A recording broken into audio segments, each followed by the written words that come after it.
Hello friends, welcome to science magnet. दोस्तों, कैसे हैं आप लोग? सभी अच्छे हैं, शानदार हैं, जानदार हैं। ठीक है दोस्तों, स्टार्ट करते हैं डाइजेस्टिव सिस्टम यानी पाचन तंत्र का पार्ट नंबर 3। दोस्तों, अभी तक जो हम लोगों ने करा है, पहले उसके मैं क्वेश्चन करवा दूं जिससे आप लोगों को समझ में आ जाए सर एग्जाम में क्वेश्चन किस प्रकार से पूछे जाते हैं। जैसे हम लोग पाचन तंत्र के बारे में बात कर रहे थे, अभी तो केवल हम लोगों ने माउथ के बारे में पढ़ा है। माउथ के अंदर भी तीन चीजें होती है, एक तो टीथ यानी दांत, एक टंग यानी जीभ, और इस माउथ के अंदर सैलिवरी ग्लैंड्स लार ग्रंथियां पाई जाती है। हमने तो केवल अभी टीथ के बारे में पढ़ा है। चलो, अभी तक जो हमने पढ़ा उसके कुछ क्वेश्चंस मैं आप लोगों को करवा दूं जिससे आप लोगों को पता पड़ जाए कि सर मैं अगर क्लास में ध्यान से समझ रहा हूं तो सर मेरे से क्वेश्चन बन जाएंगे क्या? बिल्कुल बनेंगे। आ जाइए, स्टार्ट करते हैं। आ जाओ आ जाओ। चलिए दोस्तों, क्वेश्चन आपकी स्क्रीन पे इस बार आप लोगों का ग्रुप डी में पूछा गया क्वेश्चन है कि एक एडल्ट ह्यूमन की बात करें। दोस्तों, बच्चों की बात नहीं हो रही, एक एडल्ट की बात हो रही है। तो उनमें टोटल इंसीजर कितने होते हैं बताओ? तो सर एडल्ट ह्यूमन में निचले जबड़े में कितने दांत होते हैं? 16 होते हैं। 16 में से आप 16 के बारे में नहीं समझना, आपको केवल इन 8 के बारे में समझना है। मैंने आपको बताया था इन 8 में से स्टार्टिंग के जो 2 दांत होते हैं वो कौन से होते हैं? इंसीजर होते हैं, कृतंक होते हैं। क्लियर? कितने? 2।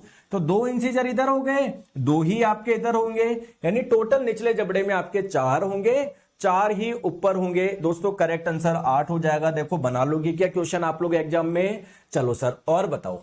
नेक्स्ट क्वेश्चन आपके स्क्रीन पे कि जो हमारी बकल कैविटी है, जो हमारा माउथ है, वो कौन से सिस्टम का हिस्सा है? आपको पता है सर, माउथ जो है ना वो डाइजेशन में हेल्प कर रहा है। तो दोस्तों, ये डाइजेस्टिव सिस्टम का हिस्सा है, ये पाचन तंत्र का हिस्सा है। बताओ, कर लोगे सॉल्व? बिल्कुल सर, कर लेंगे। चलो बताओ। नेक्स्ट क्वेश्चन आपका एनटीपीसी में पूछा गया कि सर जो हमारी एलिमेंट्री कैनाल है, जो हमारी आहार नाल है, यानी माउथ से लेकर बिल्कुल लास्ट लार्ज इंटेस्टाइन का जो आखिरी पार्ट है ना, जहां से आपका मल निकलेगा, उस आखिरी पार्ट को बोलते हैं एनस यानी गुदा। तो आपके माउथ से लेकर वहां तक का पार्ट कितना है? मैंने आपको बताया था ना कल, 30 फीट। और अगर मीटर में पूछे तो सर 9 मीटर। तो कोई मीटर में आंसर पूछा गया है, 9 आपका आंसर हो जाएगा। ऑप्शन नंबर डी हो जाएगा। याद है या भूल गए? चलो, नेक्स्ट क्वेश्चन मैंने आपको बताया कि इनमें से कौन सा पाचन तंत्र का हिस्सा नहीं है। सर हमारी बॉडी के वो ऑर्गन जो पाचन का काम करवा रहे हैं उसे आप लोग क्या बोलोगे? पाचन तंत्र। उन अंगों के समूह को आप लोग बोलोगे पाचन तंत्र। तो इनमें से बताओ कौन सा ऑर्गन है जिसका पाचन से कोई लेना देना नहीं है? दोस्तों, हमारा हार्ट, हृदय। हार्ट का काम है ब्लड को सर्कुलेट कराना, यानी ये सर्कुलेटरी सिस्टम का कार्य है। सॉरी, सर्कुलेटरी सिस्टम यानी परिसंचरण तंत्र का भाग है, ना कि आप लोगों का किसका? पाचन तंत्र का। क्लियर है क्या?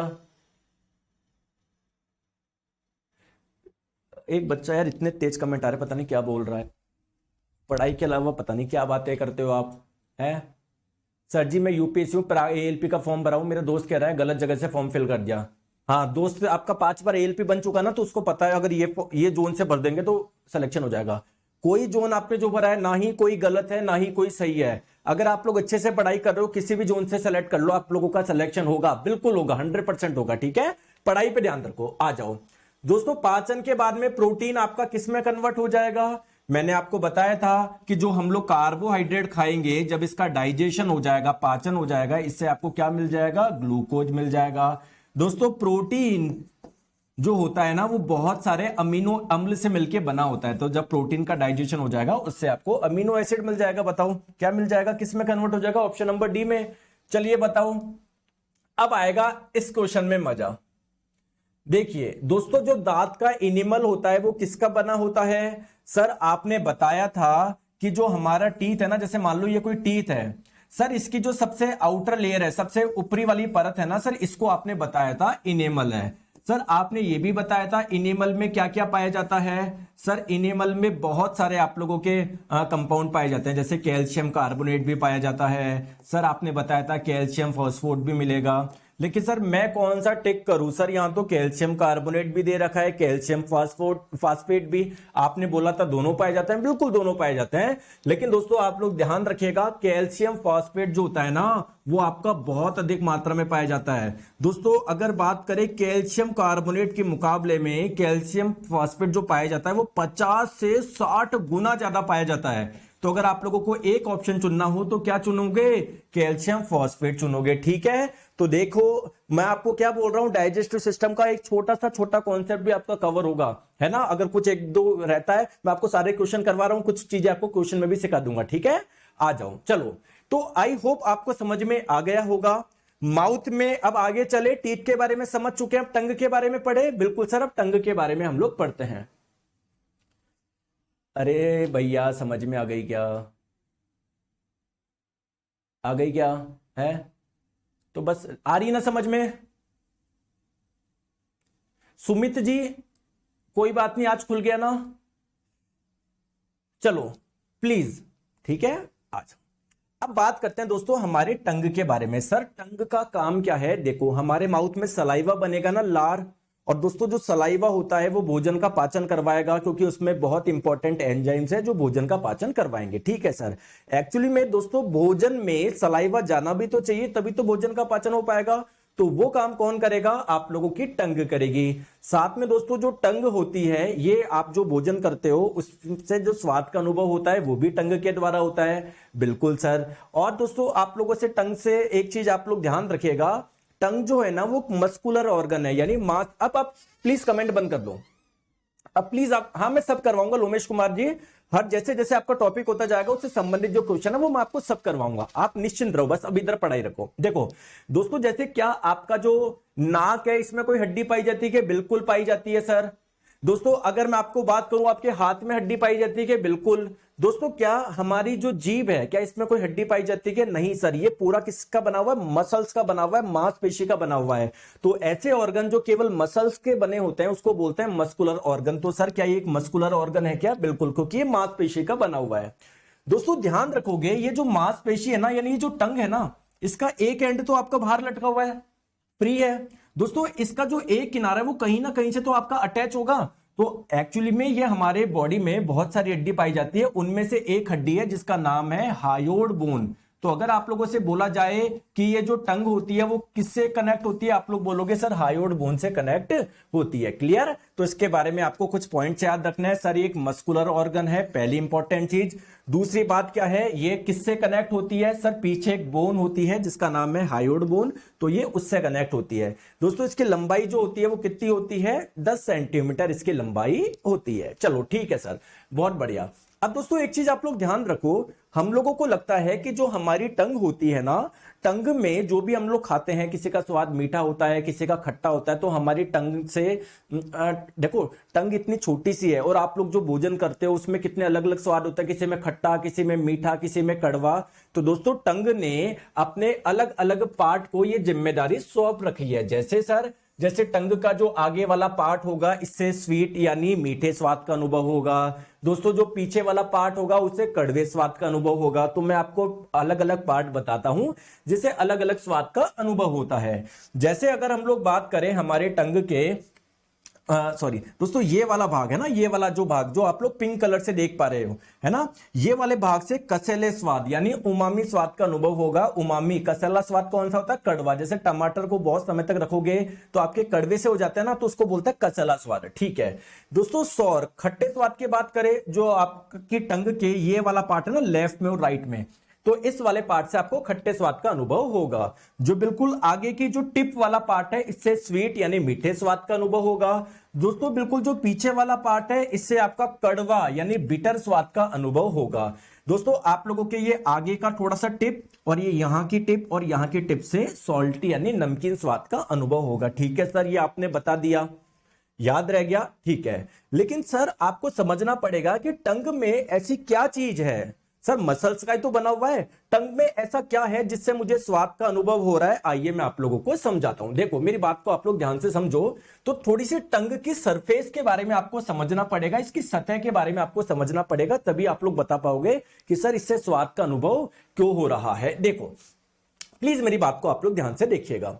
दोस्तों ये रही हमारी टंग, एक सेकेंड, ये रही हमारी टंग, ये हमारी जीभ है। दोस्तों अगर आप लोग टीथ पे हाथ लगाओगे तो क्या टीथ पे ऐसे देखते हो कि छोटे छोटे कांटे जैसे स्ट्रक्चर होते हैं छोटे छोटे, वो आप हाथ लगाओगे आपको अनुभव नहीं होगा। जैसे स्ट्रॉबेरी पे जब आप लोग हाथ लगाते हो तो ऐसे कांटे जैसे स्ट्रक्चर लगते हैं ना, वैसे ही दोस्तों आप लोग टंग पे जब हाथ लगाओगे ना तो छोटे छोटे से दाने जैसे स्ट्रक्चर होते हैं, वो आप हाथ लगाओगे पता नहीं पड़ेगा क्योंकि बहुत महीन होते हैं, कोई बहुत ज्यादा शार्प नहीं होते हैं आप लोगों के, ठीक है क्या। तो बेसिकली आप लोगों के जो ये छोटे छोटे दाने जैसे पाए जा रहे हैं ना, उसको आप लोग बोलते हैं पेपिला। क्या बोलते हैं? पेपिला। तो बेसिकली जो टंग होते हैं ना उस पे क्या पाए जाते हैं? पेपिला पाए जाते हैं। अब दोस्तों इस एक पेपिला को भी मैं माइक्रोस्कोप से देखूं ना, इस एक पेपिला को भी मैं माइक्रोस्कोप से मैं बड़ा करके आप लोगों को देखूं ना, ठीक है। बेसिकली पेपिला क्या है सर? प्रोजेक्शन है, उभार है, छोटे छोटे जो दाने निकल रहे हैं, छोटे छोटे उभार निकल रहे हैं, उसको बोल रहे हैं पेपिला। अब प्यारे दोस्तों ध्यान रखोगे, जब इस पेपिला को, इसको जब आप लोग माइक्रोस्कोप से बड़ा करके देखोगे ना दोस्तों, इसके अंदर छोटी छोटी क्या पाई जाती है?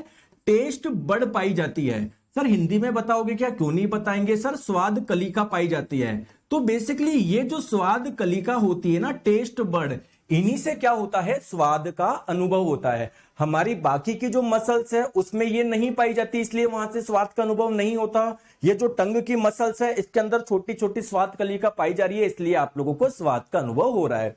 दोस्तों अगर आप लोगों से पूछा जाए कि सर पूरे टंग में कितनी स्वाद कलिका होती है, तो दोस्तों आप लोग ध्यान रखोगे 2000 से 8000, है ना, या आप लोग कई जगह आपको यह भी लिखा होगा लगभग 8000, तो 2000 से 8000 आप लोग ध्यान रखिएगा, ठीक है, ठीक है दोस्तों। तो टेस्ट बड क्या है? बेसिकली पेपिला के अंदर पाई जाती है, और इसका काम क्या है सर? इसका काम क्या है? बेसिकली स्वाद का अनुभव करवाना, स्वाद का बोध करवाना, टेस्ट का अनुभव करवाना, ठीक है।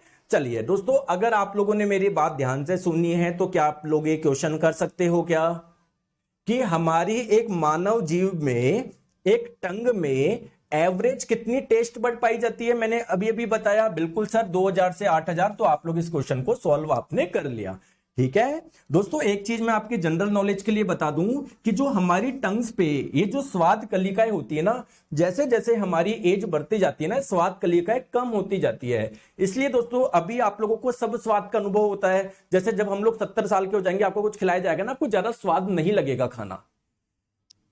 आई होप समझ में आ गई, मजा आ रहा है। चलिए आ जाओ दोस्तों, नेक्स्ट हम लोग बात करते हैं कि सर हमारे माउथ में 3 चीजें होती है, आपने 2 के बारे में बता दिया। अब हम लोग बात करते हैं सैलिवरी ग्लैंड्स यानी लार ग्रंथियां। तो दोस्तों हमारे माउथ में ही, हमारे मुख गुहा में ही क्या पाई जाती है? लार ग्रंथियां भी पाई जाती है, जिसके बारे में आपको पढ़ना है। सर एक बार ग्लैंड के बारे में फिर से बताओगे क्या? हाँ दोस्तों, ग्लैंड हमारी बॉडी के वो पार्ट होते हैं जिनसे कोई ना कोई पदार्थ निकलता है। अगर दोस्तों किसी, इसको आप लोग बोलते हैं ग्लैंड, ठीक है। अगर किसी ग्लैंड से, अगर किसी ग्रंथि से निकलने वाला पदार्थ कोई जूस या कोई रस है, तो ऐसी ग्लैंड को आप लोग बोलते हैं एक्सोक्राइन ग्लैंड यानी बाह्यस्रावी ग्रंथि, ठीक है। तो सिमिलरली हमारे माउथ के अंदर क्या पाई जा रही है? ये कुछ ऐसी ग्लैंड पाई जा रही है। जैसे देखो, एक तो कान के पास में पाई जाती है, इधर है ना, एक इधर तो एक इधर, समझ में आ गया। सिमिलरली दोस्तों एक थोड़े से आप लोगों के यहां पर जबड़े के पास में पाई जाती है, एक यहां पर पाई जाती है। तो बेसिकली इन तीनों से क्या निकल रहा है? सलाइवा निकल रहा है, लार निकल रहा है, इसलिए इन तीनों को हम लोग बोल रहे हैं सैलिवरी ग्लैंड यानी लार ग्रंथि, ठीक है। तो अगर आप लोगों से पूछे जाए सैलिवरी ग्लैंड, लार ग्रंथियां कितने प्रकार की होती है दोस्तों? 3 प्रकार की होती है ना। एक का नाम है पैरोटिड, अभी मैं हिंदी में भी बताऊंगा, टेंशन मत लो, है ना। एक होता है आपका सबमैंडिबुलर, एक होता है सबलिंगुअल। देखो इन तीनों को डिटेल में हम लोग समझते हैं, ठीक है। तो सैलिवरी ग्लैंड टोटल 3 प्रकार की है। सबसे पहले हम लोग बात करते हैं, हमारे कान के पास में पाई जाती है, किधर ये पाई जाती है, इसका नाम है पैरोटिड ग्लैंड, कान के पास में पाई जा रही है, इसलिए हम लोग इसको हिंदी में कर्णमूल ग्रंथि भी बोलते हैं। अगर आप लोगों से पूछा जाए टोटल पैरोटिड ग्लैंड कितनी होती है, तो आपका आंसर आना चाहिए 2, क्योंकि दोस्तों एक होती है इधर और एक होती है इधर। समझ में आ गई बात को, ठीक है। तो सबसे पहले इसके बारे में समझे, पैरोटिड लार ग्रंथि के बारे में समझे, ठीक है, फिर हम लोग बाकी 2 के बारे में समझेंगे। चलो सबसे पहले इसके बारे में समझते हैं। दोस्तों हमारी जो 3 सैलिवरी ग्लैंड है उसमें से सबसे बड़ी कौन सी है? सर ये ही है। अगर आप लोगों से लोकेशन पूछे कहां बताओगे? सर कान के पास में। अगर आप लोगों से संख्या पूछे तो कितनी होगी? 2, एक इधर और एक इधर। दोस्तों ये बात समझ में आ गई आपको? आ गई। चलिए मैंने आपको बताया टोटल 3 प्रकार की होती है। चलिए दूसरे के बारे में हम लोग समझते हैं। दोस्तों एक होती है आप लोगों की सबलिंगुअल, या इसको आप लोग सब मैंडिबुलर भी बोलते हैं, ठीक है। ओ ओ हो कोई बात नहीं, कोई बात नहीं, इसका है ना नहीं नहीं नहीं नहीं नहीं नहीं नहीं दोस्तों एक चीज रुको, ये जो नाम है ना आप लोगों का गलत लिख दिया, सब मैंडिबुलर नहीं है, ये सबलिंगुअल होगी आपकी, सबलिंगुअल होगी, ठीक है। ये है आपकी सब मैंडिबुलर, ठीक है, क्लियर है। अरे अरे अरे रुको दोस्तों, एक चीज करते हैं, मेरी बात सुनो, मैं डायग्राम आपको, मेरे से गलती हो गई कोई बात नहीं, मैं आपको यहीं पर आपको दिखा देता हूं। देखो कान के पास वाली कौन सी है? पैरोटिड ग्लैंड है, समझ में आ गई बात को। अच्छा मैं आपको 3 ग्रंथि दिखा रहा हूं, एक ये रही, एक ये रही और एक ये रही। आप मुझे खुद बताओ आपको देखने में सबसे बड़ी कौन सी लग रही है? सर ये लग रही है। और देखने में सबसे छोटी कौन सी लग रही है? ये वाली। तो ये जो सबसे छोटी है ना, इसका नाम है सबलिंगुअल ग्लैंड, ठीक है। तो आ जाओ, मैं आपको सबलिंगुअल ग्लैंड के बारे में मैं आपको बता रहा हूं। तो दोस्तों जो सबलिंगुअल ग्लैंड होती है ना, इसके बारे में ये है, ये पॉइंट है इसके बारे में, है ना, ये मैंने इधर लिख दिया, और ये वाला जो पॉइंट है वो इसके बारे में। सर कंफ्यूज हो गया? कोई बात नहीं, मैं हूं ना, टेंशन क्यों लेते हो। देखो दोस्तों जो सबलिंगुअल ग्लैंड है ना, ये भी कितनी होती है? 2 होती है, एक इधर होती है, एक इधर होती है ना। अगर आप लोगों से पूछा जाए कहां पर होती है, सर जो आपकी टंग होती है ना, इसके पीछे की साइड होती है, तो एक इधर होती है, एक इधर होती है, संख्या में होती है 2, और तीनों में क्या होती है? सबसे छोटी होती है। अब बात करते हैं दोस्तों इस वाली के बारे में। किसके बारे में? सब मैंडिबुलर के बारे में। सर ये भी 2 होती है, जबड़े के पास होती है, एक इधर होती है, एक आपकी इधर होती है, क्लियर है क्या? तो ये जबड़े के पास में होती है, नीचे वाला जबड़े के पास में, इनकी भी संख्या 2 ही होती है। दोस्तों ध्यान रखो ये सबसे बड़ी नहीं है, सबसे बड़ी थी आपकी पैरोटिड, ये आपकी सबसे बड़ी नहीं है, लेकिन फिर भी दोस्तों मैक्सिमम जो सलाइवा बनेगा ना, लार बनेगा, वो इसी से बनता है 70 से 75%, ठीक है। अब सर बेसिकली ये तीनों जो ग्लैंड है, 3 इधर 3 इधर, टोटल 6 ग्लैंड है, 6 से क्या बनेगा? सलाइवा बनेगा, यानी लार बनेगा। तो सर इस लार के बारे में आप बताओ, आपके माउथ से लार आता है ना, सलाइवा आता है ना, सलाइवा आता है ना, इस सलाइवा के बारे में आपको समझते हैं। दोस्तों जितने भी पदार्थ होते हैं सबकी कुछ ना कुछ पीएच वैल्यू होती है, किसी की 2 होती है, किसी की 5 होती है, किसी की 8 होती है। दोस्तों इसकी पीएच क्या है? 6.8। तो जिसकी पीएच 7 से कम होती है वो क्या होता है? एसिडिक नेचर का होता है, अम्लीय प्रकृति का होता है। तो अगर आप लोगों से पूछा जाए कि हमारा जो लार होता है वो अम्लीय प्रकृति का होता है या क्षारीय प्रकृति का, आप लोग बोलोगे अम्लीय प्रकृति का होता है। दोस्तों ध्यान रखिएगा जो हमारा सलाइवा बन रहा है ना, लार, उसमें मैक्सिमम क्या है? वाटर ही है, लगभग 98% क्या है उसमें? वाटर है, क्लियर है। सर इसके अलावा क्या है? दोस्तों सलाइवा में, लार में 98% तो हो गया वाटर, इसके अलावा क्या है? इसमें कुछ एंजाइम पाए जाते हैं। सर ये एंजाइम क्या होते हैं? दोस्तों एंजाइम हमारी बॉडी में बनने वाले ऐसे पदार्थ हैं जो कि भोजन का पाचन करवाते हैं, क्लियर है क्या? तो आइए सर बताओ इसमें कौन सा एंजाइम होता है हमारे लार में, और वो कैसे पाचन करवाएगा? सर थोड़ा सा समझाइए, आ जाइए। तो हमारे सलाइवा में, लार में जो एंजाइम पाया जाता है उसका नाम क्या है? पहले तो मैं आपको वो समझाता हूं। देखो दोस्तों हमारे सलाइवा, लार में कौन सा एंजाइम पाया जाता है? एमाइलेज नाम का एंजाइम पाया जाता है। मैं भी जब हम लोग आगे पढ़ेंगे आपको पता पड़ेगा, एंजाइम आपकी बॉडी में नीचे जो पैनक्रियास है ना, उससे भी बनता है। तो इस वाले एंजाइम को हम लोग क्या, इस वाले एमाइलेज को क्या मैं सलेवरी एमाइलेज बोल दूं? ठीक है। तो अगर आप लोगों से पूछा जाए कि हमारे सलाइवा में, लार में कौन सा एंजाइम पाया जाता है, एमाइलेज बोल दो या सलेवरी एमाइलेज बोल दो, बात एक ही है। दोस्तों इसी को हम लोग एक नाम से और जानते हैं, किस नाम से? टाइलिन नाम से। तो टाइलिन बोल दो या एमाइलेज बोल दो, बात एक ही है, ठीक है। सर ये पाचन किसका कराएगा? दोस्तों ये पाचन करवाता है किसका? कार्बोहाइड्रेट का। अब दोस्तों आप लोग जो भी भोजन लेते हो उसमें क्या होती है? कार्बोहाइड्रेट होती है। अब कार्बोहाइड्रेट अलग अलग प्रकार की होती है। सबसे ज्यादा कौन सी कार्बोहाइड्रेट आप लोग खाते हो? स्टार्च खाते हो। क्यों सर? दोस्तों स्टार्च सब में मिलेगी आपको, सब्जी में मिलेगी, वेजिटेबल में मिलेगी, आपके जो ग्रेन होता है ना, अनाज, उसमें मिलेगी।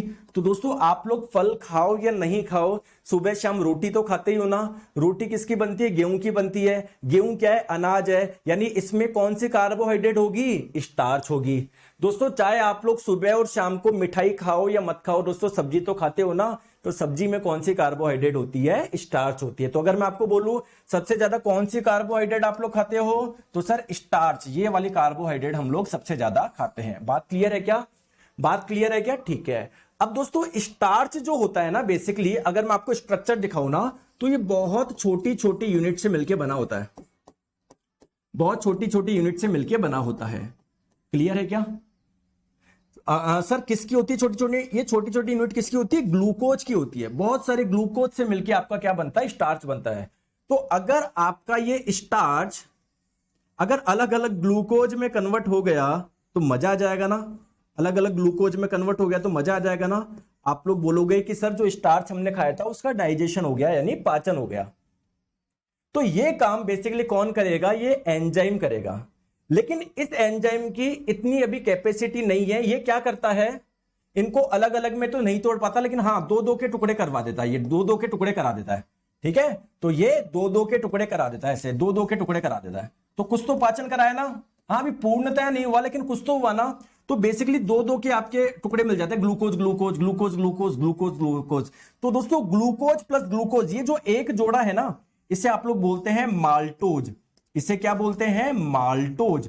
तो अगर आप लोगों से बोला जाए कि ये जो आपका लार में ये जो एंजाइम पाया जा रहा है वो क्या कराएगा? सर स्टार्च का डाइजेशन कराएगा। क्या स्टार्च का कंप्लीट डाइजेशन करता है? क्या ग्लूकोज में कन्वर्ट हो जाता है कि स्टार्च आपके माउथ में ही? नहीं सर, स्टार्च का डाइजेशन होता है पार्शियली, आंशिक ही पाचन होता है, पूरी तरीके से नहीं होता। तो स्टार्च को किस में कन्वर्ट कर देता है? माल्टोज में कन्वर्ट करता है। तो ये क्या करता है? स्टार्च का डाइजेशन कराता है। और दोस्तों स्टार्च जो होता है उसको किस में तोड़ देता है? सर माल्टोज में तोड़ देता है। माल्टोज क्या है? Glucose plus glucose, glucose plus glucose, दो ग्लूकोज से मिलके बना हुआ है ये, है ना। ऐसे जब इसका भी डाइजेशन हो जाएगा, दो आपको अलग अलग ग्लूकोज मिल जाएंगे आपको, ठीक है। ठीक है दोस्तों, आपके जानकारी के लिए बताऊं, आप भोजन को कितनी देर मुंह में रखते हो? सर सब्जी लिया, ये निकल गए। तो क्या भोजन आपका काफी समय के लिए रहता है क्या माउथ में? नहीं सर, कम समय के लिए रहता है।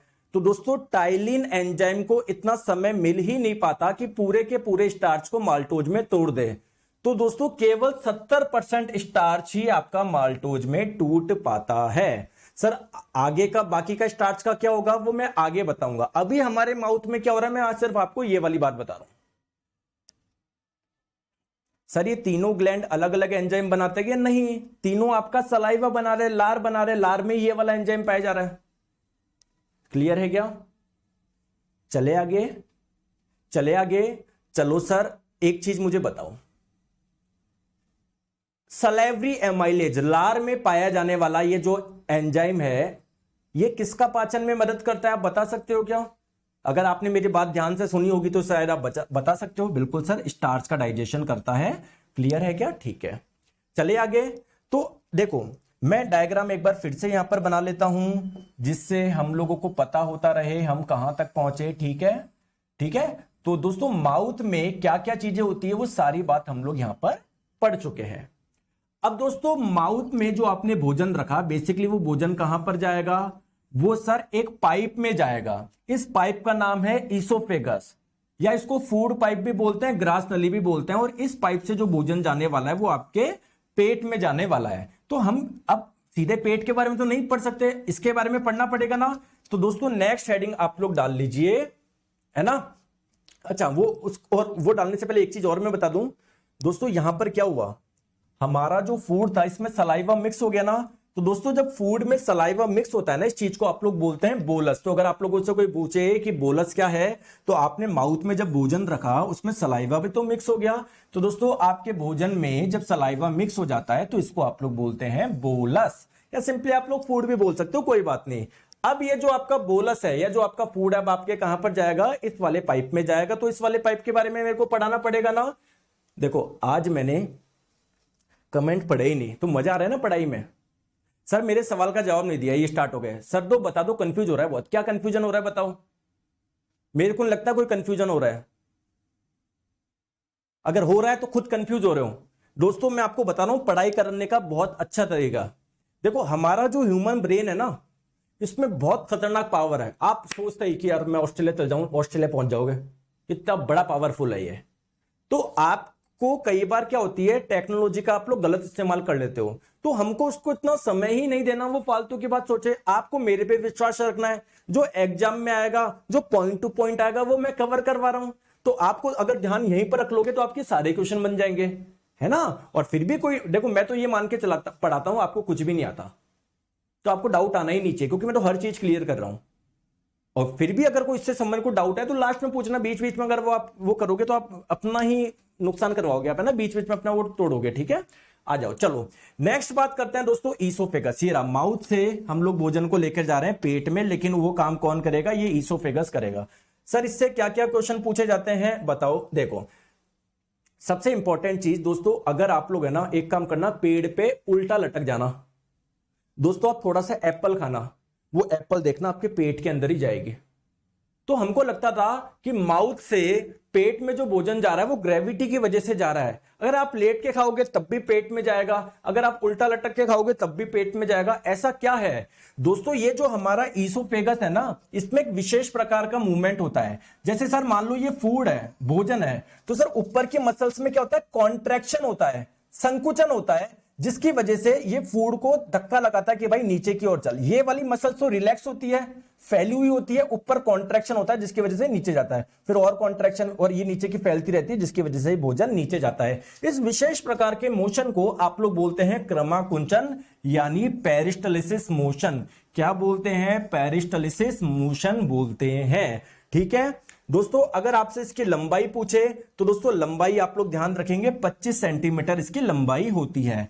दोस्तों जब भोजन आपका यहां से ऊपर से नीचे पेट में आया तो सर यहां पर कोई पाचन हुआ क्या, सर कोई पाचन नहीं होता है, कोई पाचन नहीं होता है। तो सर अगर इसमें कोई पाचन ही नहीं हो रहा तो आप इसको डाइजेस्टिव सिस्टम में क्यों पढ़ा रहे हो, क्योंकि दोस्तों पाचन आपका स्टमक में होगा, पेट में होगा, और बिना इसके क्या भोजन पेट में जा सकता है क्या, नहीं जा सकता ना। तो यानी कहीं ना कहीं ये भी इनडायरेक्टली पाचन में हेल्प कर रहा है ना, कर रहा है ना, बिल्कुल सर कर रहा है, ठीक है। तो इसमें कुछ भी ऐसी कोई ना कोई ग्लैंड है जो इससे कुछ रस वगैरह निकल, मतलब कुछ भी नहीं है इसमें, कोई भी कुछ है ही नहीं, मतलब आप तो सिंपल ये पॉइंट को छोड़ो, आप तो बस ये ध्यान रखोगे इसमें कुछ पाचन नहीं होता, ठीक है। चलो आगे चलिए दोस्तों, ये क्वेश्चन अभी आपके ग्रुप डी में पूछा गया है ना, आपको ये डायग्राम दिया हुआ था। तो आपको बोला जा रहा है, मतलब इसके बारे में, ये ईसोफेगस है ना, ईसोफेगस, इसको आप लोगों को हाईलाइट कर रखा था ये, मतलब आप देख ही रहे हो ना, देखो भोजन ऐसे जा रहा है ऐसे, तो बोला जा रहा है कौन सी क्रिया हो रही है और कैसे हो रही है। तो ये जो भोजन इससे नीचे जा रहा है इस क्रिया को बोलते हैं पेरिस्टलिसिस।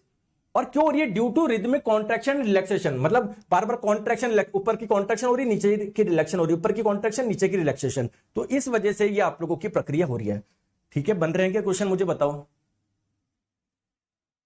सर क्रमाकुंचन की वजह से फूड अंदर जाता है लेकिन उल्टी के समय बाहर तो नहीं निकलना चाहिए, नहीं, बिल्कुल अच्छा क्वेश्चन है। देखो जब आप लोगों को वॉमिटिंग होती है ना, तो वॉमिटिंग क्यों हो रही है, जरूर आपकी बॉडी में कोई डिजीज हो गई, बीमारी हो गई, चाहे वो कोलेरा हो गई या कोई सी भी डिजीज। तो दोस्तों जब डिजीज होती है तो आपकी बॉडी में कोई बैक्टीरिया घुस गया होगा, वायरस होगा, वो इसको जाके अटैक करता है, तो ये काम करना ही बंद कर देती है, इसको समझ ही नहीं आता करना क्या है, तो जिसकी वजह से फूड आपका अंदर नहीं जाके पूरा बाहर निकलने लग जाता है। क्लियर है क्या, चले आगे, आ जाओ आ जाओ दोस्तों। हम लोगों ने किसकी बात करी, किसकी बात करी दोस्तों, देखो मैंने आपको माउथ के बारे में बताया, मैंने आप लोगों को इसके बारे में बताया। अब नेक्स्ट आपको कहां पर चलना है, सर हमको पेट के बारे में चलना है, तो पढ़े पेट के बारे में, हेडिंग आप लोग डाल लीजिए स्टमक। सर इसको हिंदी में क्या बोलोगे, देखो इसको हिंदी में आप लोग पेट भी बोल दो, आमाशय भी बोल दो, जठर भी बोला जाता है, ठीक है, ठीक है। देखो ये रहा आपका स्टमक, अगर आप लोग ध्यान से देखोगे ना, इसकी जो शेप होती है थोड़ी सी ऐसी होती है, मतलब इंग्लिश का जो लेटर होता है जे, तो जे जैसा नहीं लग रहा क्या, तो आप लोग ध्यान रखो इसकी आकृति जो होती है ना वो जे जैसी होती है। चलो ठीक है सर समझ गए, अब आगे समझाओ। देखो दोस्तों इस स्टमक के अंदर जब भोजन आएगा ना, तो भोजन यहां पर कितनी देर के लिए रहने वाला है, 4 से 5 घंटे के लिए रहने वाला है। एक चीज आप लोग क्लियर करिएगा, क्लियर रखिएगा दोस्तों। साथ में मैं एक चीज और बता दूं, स्टमक के अंदर क्या पाई जाती है, कुछ ग्लैंड्स पाई जाती है, कुछ ग्रंथि पाई जाती है दोस्तों। इन ग्लैंड को बोलते हैं गैस्ट्रिक ग्लैंड, जठर ग्रंथि, जठर ग्रंथि। दोस्तों ग्लैंड तो वो होती है जिससे कुछ ना कुछ पदार्थ निकलता है। सर इससे भी कोई पदार्थ निकलता है क्या? बिल्कुल, इससे जो पदार्थ निकलता है उसे आप लोग बोलते हैं गैस्ट्रिक जूस। अरे हिंदी में बताओ सर, जठर रस इसको बोलते हैं। दोस्तों जब इस फूड में जब ऊपर से भोजन आया, जब इसमें गैस्ट्रिक जूस मिलेगा, जठर रस मिलेगा, तो इस भोजन को कुछ विशेष नाम दिया जाता है क्या? बिल्कुल। तो जो ऊपर से जो फूड आया या ऊपर से जो बोलस आया, भोजन आया, जब इसमें गैस्ट्रिक जूस जठर रस मिलता है तो इस भोजन को विशेष नाम दिया जाता है क्या? काइमे दिया जाता है। क्लियर है क्या? काइमे दिया जाता है, काइम। क्लियर है क्या? क्लियर है क्या? क्लियर। दोस्तों हमारी बॉडी का हर ऑर्गन, अरे पूरी बॉडी बहुत सारी कोशिकाओं से मिलकर बनी हुई है ना, तो क्या आपका ये जो अंदर की गैस्ट्रिक ग्लैंड है, जठर ग्रंथि है, दोस्तों ये भी कोशिका से मिलकर बनी होगी क्या? बिल्कुल। तो आपकी जठर ग्रंथि में दो विशेष प्रकार की कोशिका पाई जाती है। ध्यान से आप लोग समझना, मैं सब कुछ लिखवाऊंगा, इधर समझो। सर दोस्तों दो विशेष प्रकार की कोशिका पाई जाती है, एक का नाम है ऑक्जेंटिक सेल। क्या नाम है? ऑक्जेंटिक सेल यानी ऑक्जेंटिक कोशिका। दोस्तों एक है आप लोगों की पेप्टिक सेल, पेप्टिक। ठीक है, ध्यान से आप लोग समझना। देखो प्लीज मेरी बात को ध्यान से समझो। समझोगे क्या? देखो समझोगे तभी तो मजा आएगा ना। देखो दोस्तों ये जो आपकी गैस्ट्रिक ग्लैंड है ना, जठर ग्रंथि अंदर की, जो मैंने रेड कलर से बनाई है, इसमें दो प्रकार की कोशिका पाई जा रही है। उन दो कोशिकाओं के मैंने नाम लिख दिए आपका, एक ये एक ये। दोस्तों एक्चुअली में इन कोशिकाओं से क्या निकलता है बाहर? इन कोशिकाओं से क्या निकलता है बाहर? HCl निकलता है। क्या निकलता है? HCl। HCl क्या है सर? ये एक एसिड, आपने केमिस्ट्री में पढ़ाया भी था, नहीं पढ़ा तो कोई बात नहीं। HCl ध्यान रखो, एक एसिड है, एक अम्ल है। दोस्तों इन सेल से क्या निकलता है? इन सेल से निकलते हैं सर कुछ एंजाइम। सर एंजाइम्स क्या होते हैं? सर ऐसे पदार्थ जो भोजन का पाचन करवाएंगे। क्लियर है क्या? तो ये HCl और एंजाइम जब आपस में मिलते हैं या इनके मिश्रण को ही आप लोग क्या बोलते हैं? क्या बोलते हैं? गैस्ट्रिक जूस बोलते हैं, जठर रस बोलते हैं। तो आप लोगों से एग्जाम में कई बार पूछा जाता है, पेट में बनने वाला जो गैस्ट्रिक जूस है, जठर रस, उसमें कौन सा एसिड पाया जाता है? आंसर दोगे HCl। क्या उसमें कोई एंजाइम पाया जाता है? बिल्कुल पाया जाता है। मैंने अभी आपको इसके बारे में नहीं बताया, लेकिन पाया तो जाता है ना, पाया तो जाता है ना, बताओ। बोलते नहीं हो, गंदे बच्चे हो, बोलते नहीं हो सर, हम नहीं बोलेंगे। सर नाम तो बताओ। अरे बताएंगे, टेंशन क्यों लेते हो? दोस्तों एंजाइम क्या है सर? हमारी बॉडी में बनने वाले वो पदार्थ जो भोजन का पाचन करवाते हैं।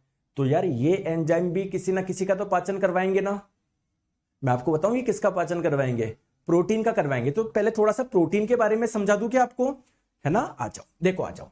दोस्तों जो आप लोग भोजन लेते हो, क्या उसमें प्रोटीन होता है क्या? नहीं सर, मैं तो खाता ही नहीं हूं नॉनवेज। अरे क्या प्रोटीन उसमें होता, केवल उसी में होता है क्या? है जो आप दूध लेते हो उसमें भी प्रोटीन होता है, मानते कम होता है। जो अनाज वगैरह होता है उसमें भी प्रोटीन होता है, मानते उतना नहीं होता जितना स्टार्च होता है। सोयाबीन में बहुत सारा प्रोटीन होता है, दाल आप लोग खाते हो उसमें प्रोटीन होता है यार, क्यों क्यों नहीं होता? प्रोटीन होता है ना। ठीक है दोस्तों, मैंने आपको बताया प्रोटीन भी बहुत छोटी छोटी यूनिट से मिलकर बना हुआ है। इसको आप लोग क्या बोलते हो? इसकी छोटी जो छोटी यूनिट है उसको क्या बोलते हो? अमीनो एसिड यानी अमीनो अम्ल। यानी जब सर प्रोटीन का कंप्लीट डाइजेशन हो जाएगा, क्या आपको बहुत सारे अमीनो एसिड मिल जाएंगे क्या? बताओ हाँ या ना, बताओ हाँ या ना। और जब प्रोटीन आपके अमीनो एसिड में कन्वर्ट हो जाएगा तो आप लोग बोलोगे कि सर प्रोटीन का पाचन हो गया है। इतनी सी बात समझ में आपको आ गई होगी। ठीक है दोस्तों, एक चीज आप लोग ध्यान रखेंगे, जैसे ये एक अमीनो अम्ल है, ये दूसरा अमीनो अम्ल है, ये तीसरा है, तो क्या दो अमीनो अम्ल किसी ना किसी बॉन्ड से तो जुड़े होंगे ना, किसी ना किसी बंध से। दोस्तों इस बॉन्ड को क्या बोलते हैं? पेप्टाइड बॉन्ड बोलते हैं, पेप्टाइड बंध बोलते हैं। बोलो बात आई क्या समझ में? आई क्या? बिल्कुल सर आई। तो मुझे बताओ एक बॉन्ड होगा या बहुत सारे बॉन्ड होंगे? सर प्रोटीन के अंदर तो ऐसे बहुत सारे बॉन्ड होंगे, है ना। तो इसीलिए प्रोटीन को हम लोग पॉलीपेप्टाइड के नाम से जानते हैं।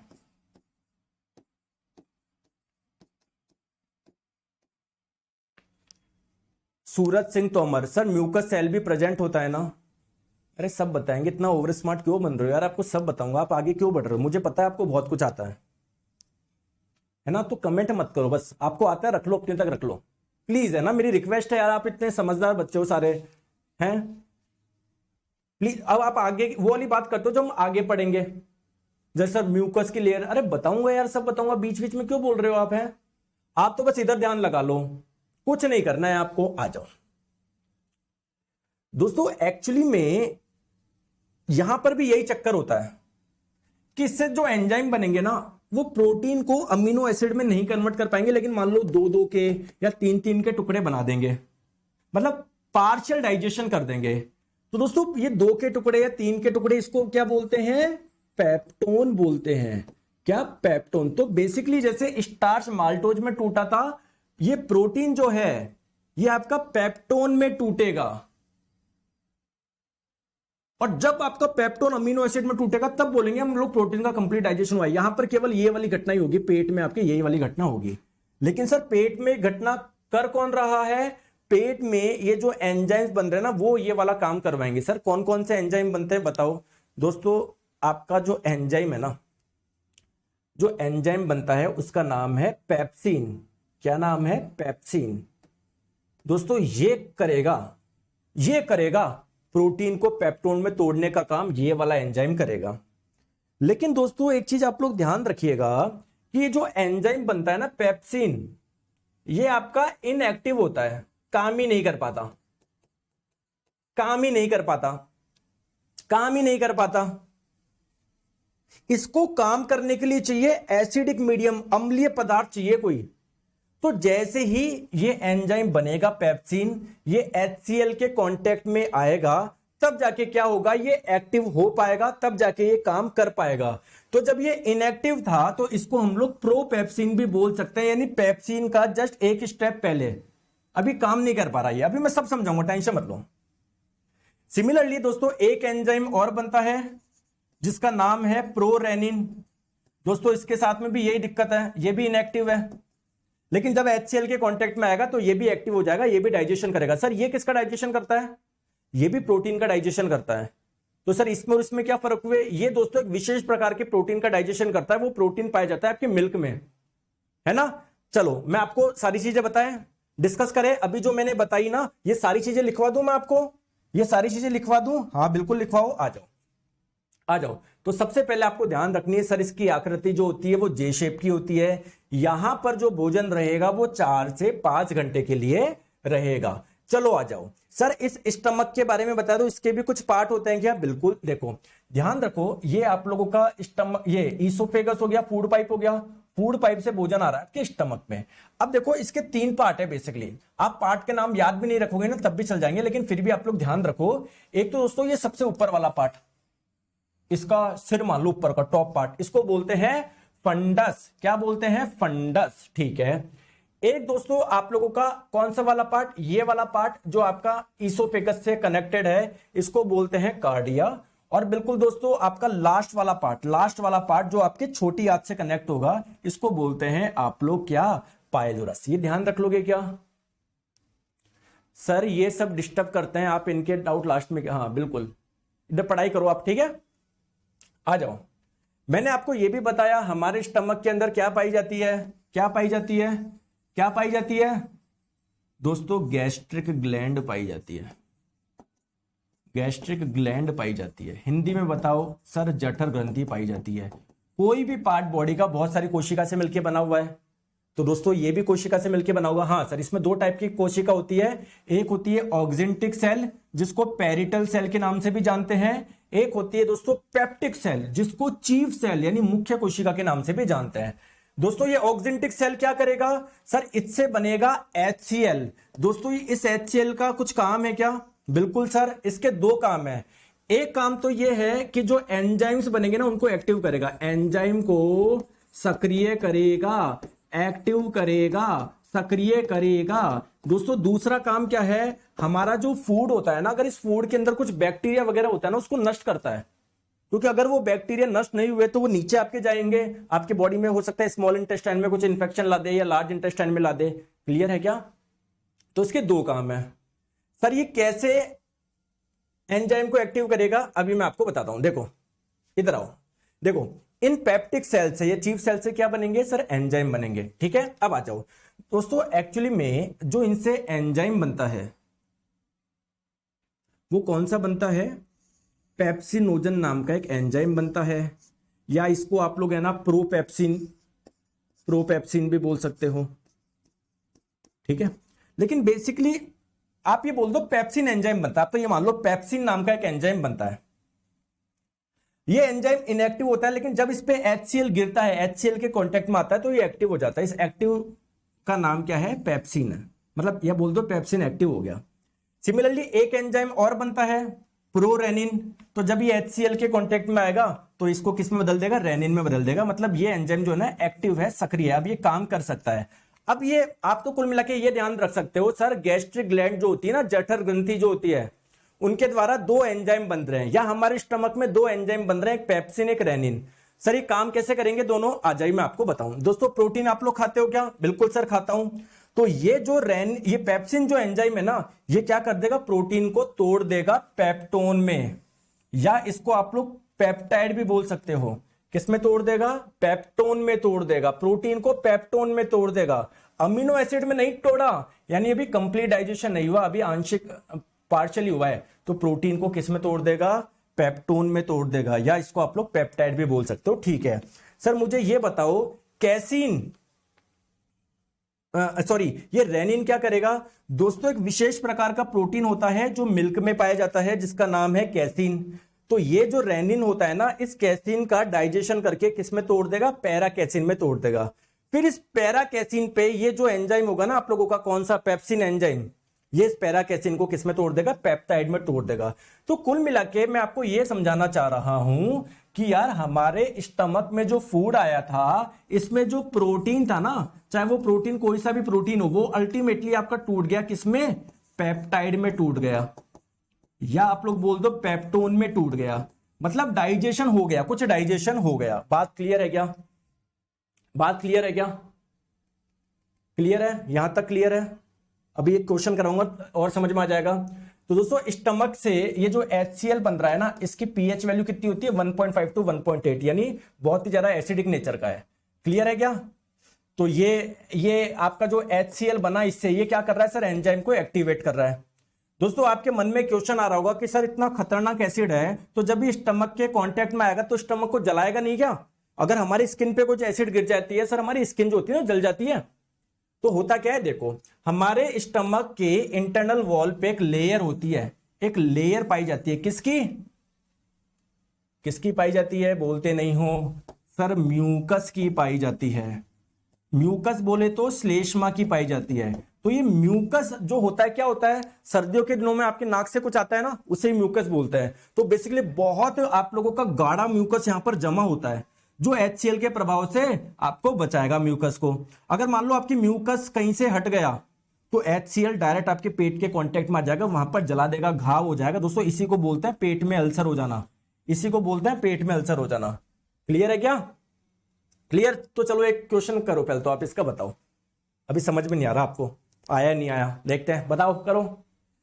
निम्न में से कौन सा आमाशय में बनने वाला एक प्रोटीन पाचक एंजाइम है। मतलब ऐसा कौन सा एंजाइम है जो कि क्या हो रहा है, आमाशय में बन रहा है और जो प्रोटीन का डाइजेशन करेगा। बताओ इसका नाम क्या है, पेप्सिन नाम है।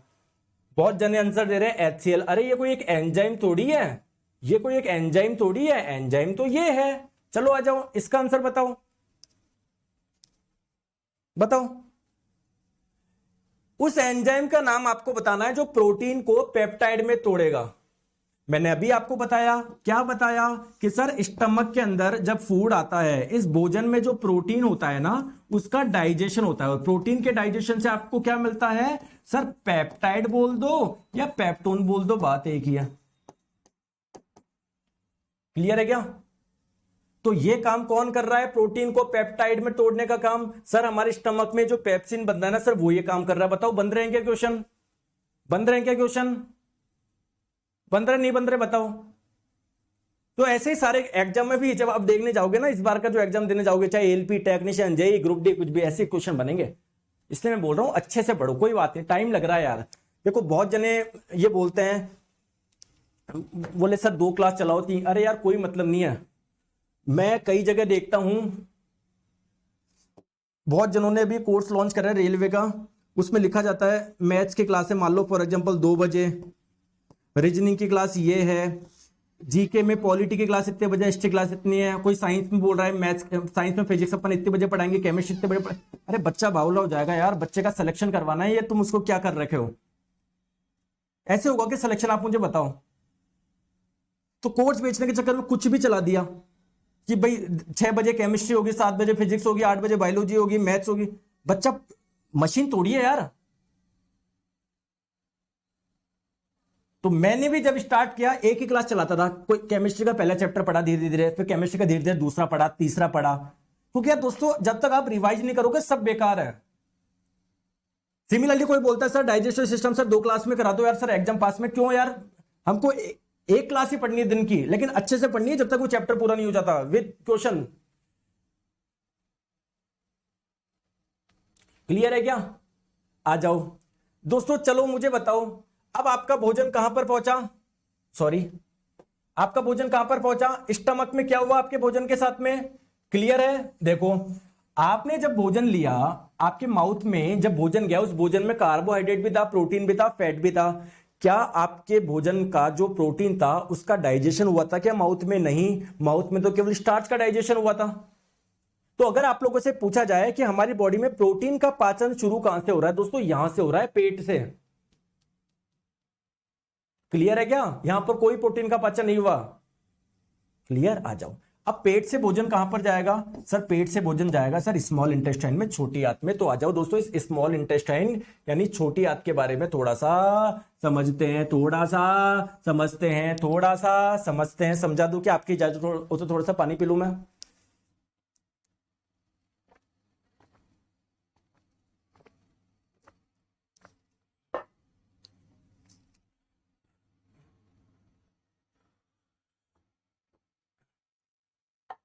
आगे बात समझ में?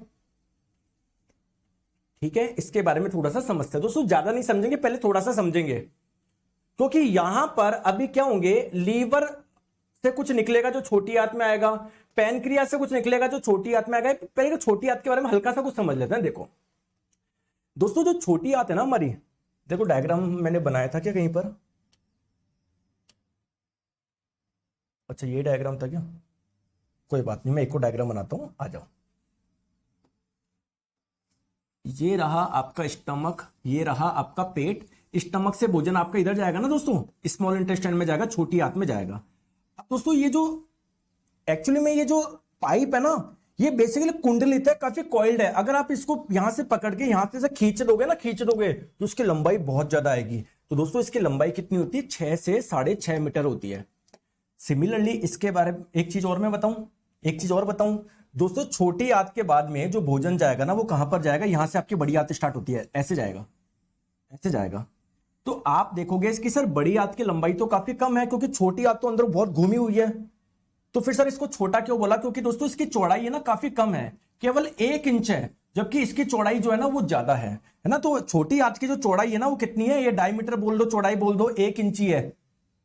बड़ी आंत की 3 इंच भी बताऊंगा मैं, ठीक है? तो इसके दोस्तों 3 पार्ट होते हैं।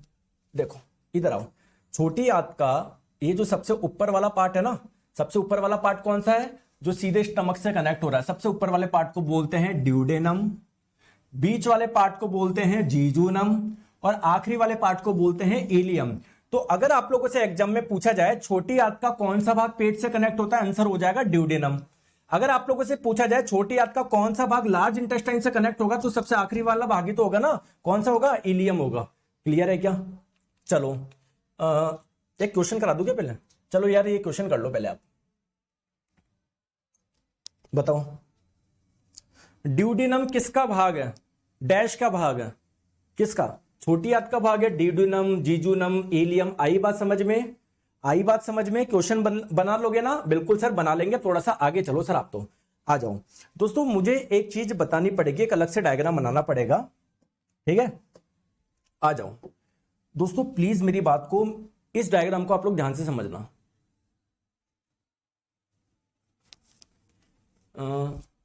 सर लीवर से बाइल जूस, अरे सब बताएंगे, टेंशन क्यों ले रहे हो आप हैं?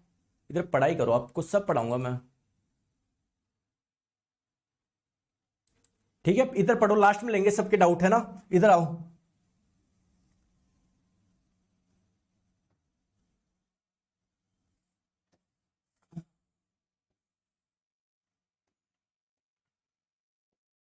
दोस्तों मैं एक चीज बताऊं आपको, आप जानते हो ताई जी किसको बोलते हैं ना? एक्चुअली जो मेरी ताई जी है ना, वो अभी एक्चुअली बीमार है दोस्तों, बहुत क्रूशियल कंडीशन में आपको बता रहा हूँ। फिर भी मैं है ना उस सारी चीज़ों को ध्यान में रखते हुए मैं आप लोगों को पढ़ा रहा हूँ।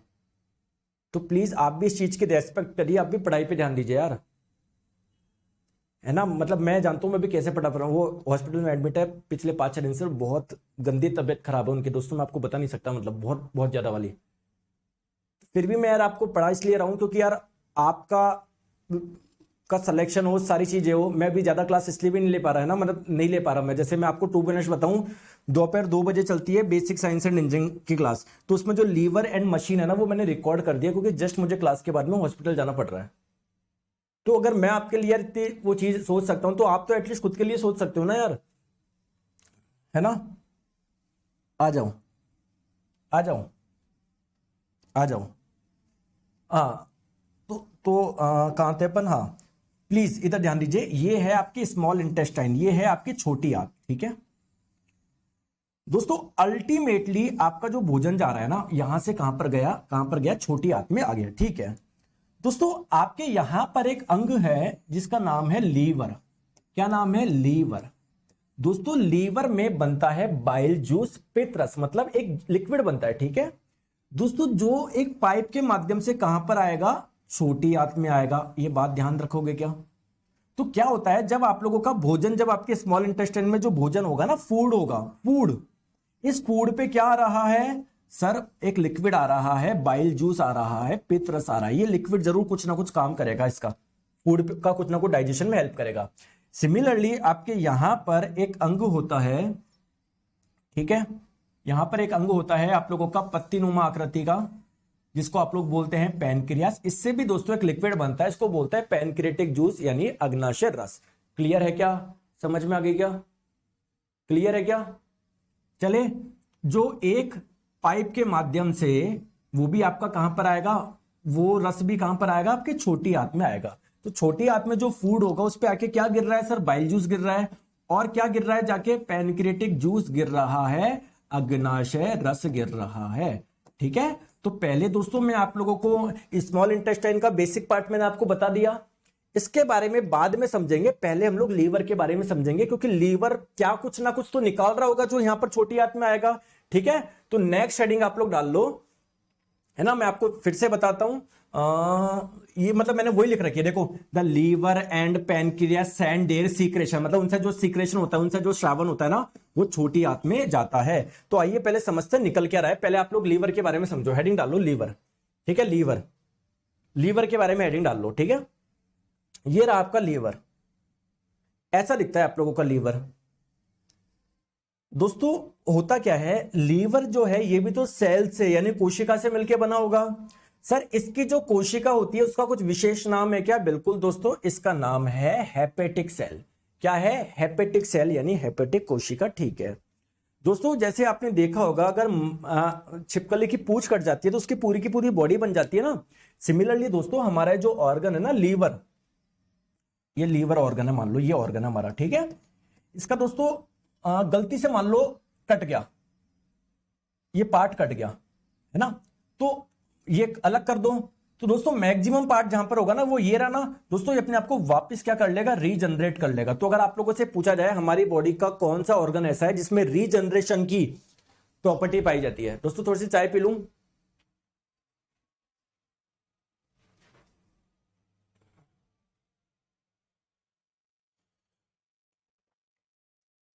क्लियर है?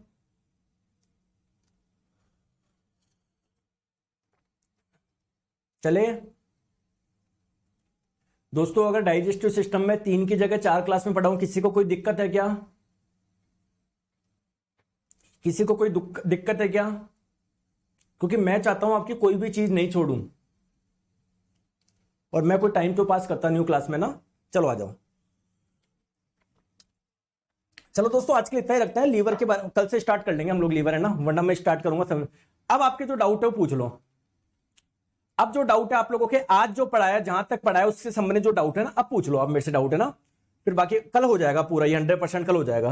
अब आपके मुझसे आपके जो डाउट है ना, अब आप लोग मुझे कमेंट करो बढ़िया कि सर ये डाउट आ रहा है, मुझे बताओ कौन से डाउट है। वैसे तो आने चाहिए नहीं, बट फिर भी बताता हूं, बताओ। अब आप अपने डाउट पूछो मुझसे कि सर मेरा ये डाउट है। सर यूट्यूब पे सुबह 10 बजे प्रैक्टिस क्लास देखेंगे, बिल्कुल देख लो यार दोस्तों, मजा आ रहा है क्या? देखो आपको मैं क्या बोल रहा हूं, अगर आप नहीं भी देखोगे ना काम चल जाएगा। लेकिन दोस्तों आपको एक क्लास चाहिए थोड़ी सी प्रैक्टिस के लिए, तो मैं यूट्यूब पे फ्री चला रहा हूं, सुबह 10 बजे प्रैक्टिस देख लिया करो, बढ़िया है यार, आपकी सारी चीजें हो जाएगी। और एक ये क्लास देख लो, कुछ करना ही नहीं है। हालांकि मैं फिर भी बताता हूं, अगर आपने केवल ये कोर्स अच्छे से पढ़ लिया, इसके अलावा कुछ करना ही नहीं है आपको, लेकिन फिर भी प्रैक्टिस तो यार, मतलब वो आपकी एक तरह की रिवीजन हो जाएगा, एक तरह की मेहनत हो जाएगी, आपकी एक्स्ट्रा मेहनत हो जाएगी, ठीक है।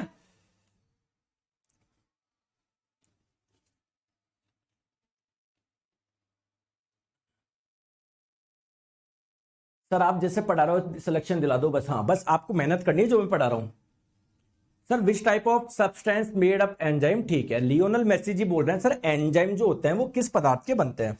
हालांकि मैं आपको आगे बताता, लेकिन अगर ठीक है अभी आप डाउट पूछ रहे तो मैं बता दूं। देखो दोस्तों हमारी बॉडी में अलग अलग केमिकल्स बनते हैं, कुछ दोस्तों कार्बोहाइड्रेट के बने होते हैं, कुछ प्रोटीन के बने होते हैं, कुछ फैट के बने होते हैं। तो सर ये जो हमारी बॉडी में जो एंजाइम्स बन रहे हैं वो किसके बने होते हैं दोस्तों? जितने भी एंजाइम्स होते हैं ना बेसिकली प्रोटीन के बने होते हैं, है ना, वो प्रोटीन के बने होते हैं।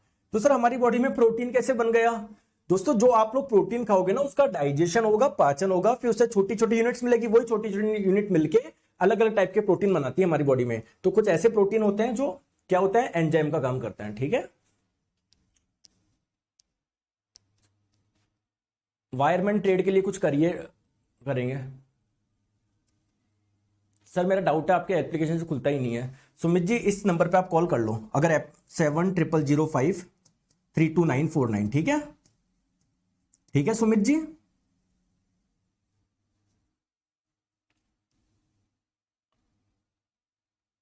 चार्ली जी कमेंट करो डाउट अपना। सर उमामी को डेलिसिस बताया था, डेलिसिस, हाँ तो बोल, अरे कसेला कड़वा।